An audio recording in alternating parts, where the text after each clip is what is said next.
cette journée du 26 janvier, qui est journée mondiale des douanes, PARSEM a voulu s'exprimer sur ce secteur. Et d'abord, la journée parrainée chaque année par l'Organisation mondiale des douanes.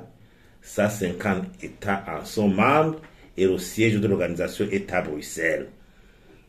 L'organisation a été créée pour promouvoir le commerce des biens et services, le commerce des biens, le mouvement des personnes et entre les nations.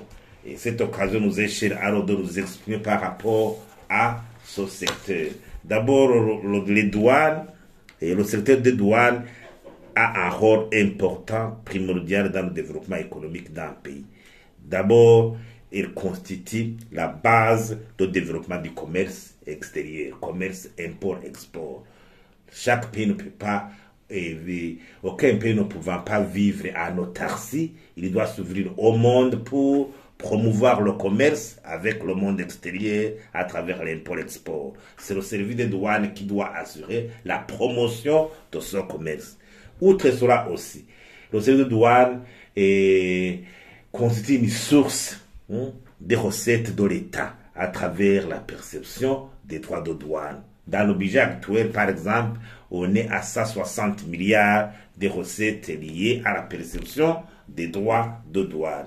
Mais PARSEM donne des recommandations, notamment liées à la modernisation des services douaniers, pour limiter les pertes de temps, des infrastructures de qualité, les procédures, limiter les procédures, la lourdeur des procédures, moderniser les infrastructures comme les ports, les aéroports.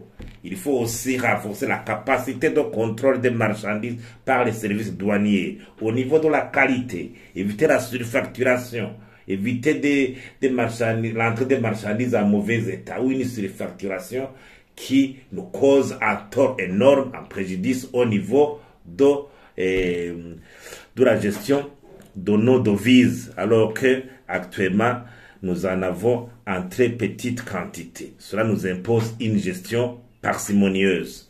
Il faut collaborer avec des maisons, par exemple à l'étranger comme SGS dans l'OTAN, pour aider au contrôle de la qualité des marchandises. PARSEM aussi demande le combat contre les fraudes et les exonérations, mais aussi avec des sanctions ne pouvant pas annihiler les activités des opérateurs économiques. Et je crois quelque part qu'il faut voir, il faut lutter contre la pauvreté dans un contexte où les sanctions n'ont pas dans le sens d'annihiler les activités, mais de corriger leur comportement.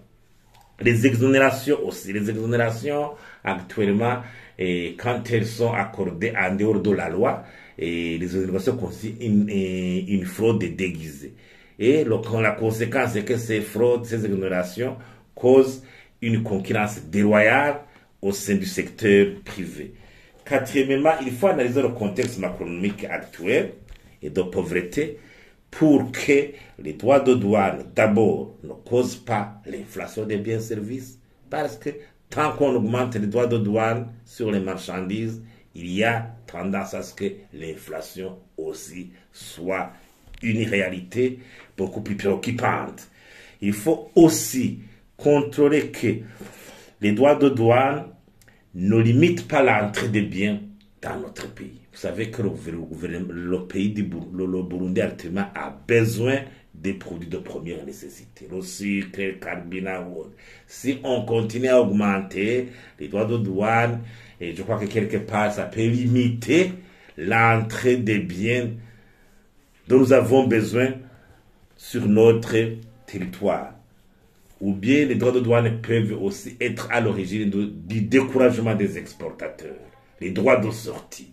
Il faut voir que dans le contexte actuel, les droits de douane perçus ne soient pas une entrave pour les exportateurs, aussi ne soient pas une entrave à l'entrée des biens et services dans notre pays.